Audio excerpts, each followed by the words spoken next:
ہم کریں گے ہر مظلوم کی حمایت۔ السلام علیکم، میں ہوں حرین فاطمہ اور آپ دیکھ رہے ہیں حمایتی نیوز HD چینل۔ نظر ڈالتے ہیں آج کی اہم خبروں پر۔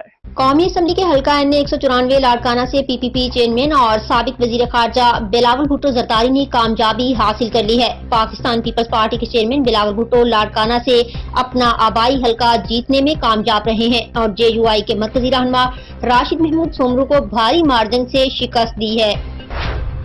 پاکستان تحریک انصاف کے مرکزی رہنما ایڈوکیٹ گوہر علی خان نے قومی اسمبلی کے حلقہ N 10 بونیر سے فتح حاصل کر لی ہے۔ غیر سرکاری اور غیر حتمی نتائج کے مطابق صوبہ خیبر پختونخوا سے قومی اسمبلی کے حلقہ N 10 بونیر سے PTI کے مرکزی رہنما ایڈوکیٹ گوہر علی خان نے میدان مار لیا ہے۔ ایڈوکیٹ گوہر علی خان نے آزاد امیدوار کی حیثیت سے الیکشن میں حصہ لیا اور ANP کے عبدالرؤف کو بھاری مارجن سے شکست دی۔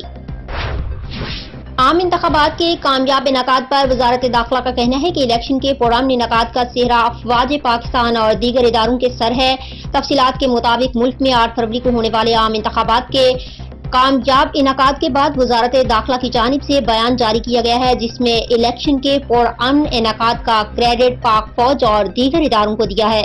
وزارت داخلہ کی جانب سے جاری بیان میں کہا گیا ہے کہ الیکشن کا انعقاد ایک بڑی کامیابی ہے جس پر قوم کو فخر ہونا چاہیے۔ اس کے پرامن انعقاد کا سہرا فوج، پاکستان سیکیورٹی ایجنسیز اور دیگر اداروں کے سر ہے، جنہوں نے پولنگ کے دن دہشت گردی کے واقعات کے باوجود اس کا کامیاب انعقاد یقینی بنایا۔